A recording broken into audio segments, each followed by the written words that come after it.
Hello, BookTube. I'm Peg, the Book Prize Addict, and I have just done my reading week, finished up my week of reading for the Cromwellathon, and I'm so excited. I want to talk a little bit about it and some other stuff.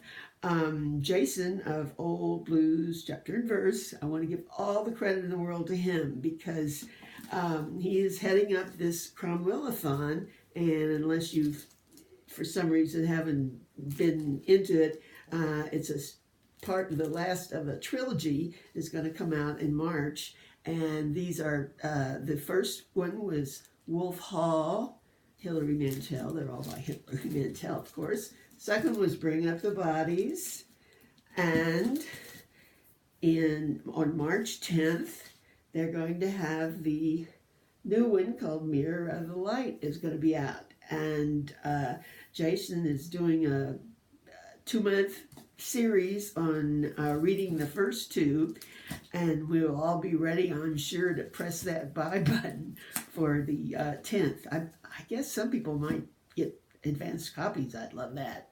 Anyway, but I just want to say a little bit how wonderful this Cromwellathon is, and in Jason in particular. He just had his first talk about the very first reading last week, and the next one's coming up tomorrow, and I'm really excited about that. He certainly has a way of talking about literary themes, etc., in a very understandable and enjoyable way. I guess he must be like a professor or teacher, high school teacher or something, because he's really good. Now, I have to tell you, I've tried to read this book 3 times because it was a Booker winner. They've both two have been Booker winners. This was a Booker winner in 2009. Every time I just kind of lose interest because it's got so many people that just drop into your lap and you don't know who they are, and I was just really disgruntled. I couldn't imagine why it won the award, but I saw that he was going, I thought, well, it'd be nice to read it and get everybody's so excited about the third one coming out. So when he announced this, I said, I'm going to read it. And when he gave his first talk, he covered exactly what I couldn't stand about the book and made it a plus. The fact is, Hilary Mantel has a way of writing. It's nonlinear. Each chapter drops you in to almost a different place with different people, different times. And for the uninitiated, it's real hard to figure out who's where and what. Now, it's mainly about Thomas Cromwell. And first of all, it has a little different look at Thomas Cromwell than has been reported before in history. He's been looked at as kind of a money-mongering bad guy, etc.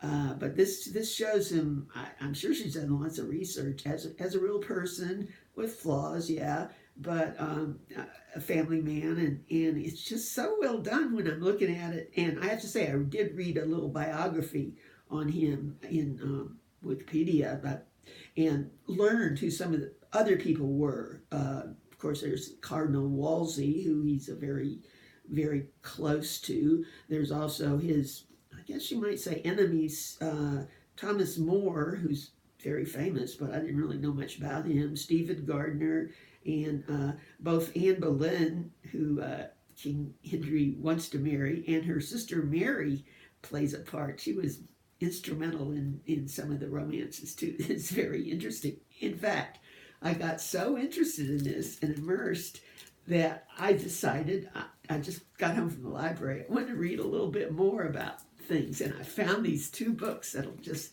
continue to immerse me in this Tudor world. The first one is by Alice Ware, Anne Boleyn, A King's Obsession. And Alice Ware has written a book about each of Henry's, 5 or 6 wives.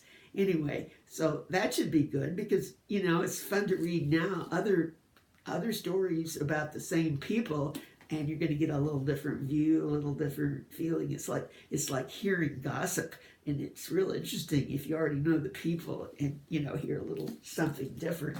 The other one is called, really good, and it's from the library. It's covered up, but it's called The Secret Diary of Anne Boleyn. That really looks like fun because you really get a far vision of her and a cold vision. She doesn't come across real well in Wolf Hall. So it'll be interesting to see what the author thinks she's thinking while she does these things that are apparent in the other book.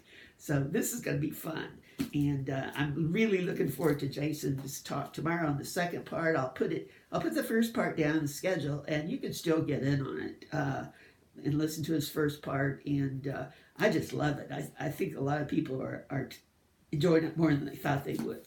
Okay, that's about all for that. I did want to talk about my sweater coat that I've knitted. You can't see much on here, but I'm going to show you pictures, just what you wanted to see, of course, if I could get this to work. Come on, come on. Okay, if you're on Ravelry, which most knitters are, I've given you a link to the sweater. It's called an origami sweater. It's actually, you can't see it at all on here, but it's like a huge big thing you knit, and then it comes into a coat. Here's a little bit of picture of the front, which you can't see, but you can see it has different folds and flaps and things, and that's a better necklace with it, but I don't know where that one is.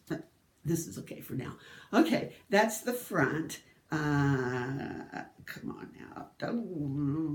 Here is from the back. It looks more origami-ish. You can see that it's kind of like a cape and has a hood, and it's just real weird but fun to wear once you figure out how to put it on. I think I have, do I have the, I don't have the hooded picture. Maybe I'll put the one with the, we can put the hood up.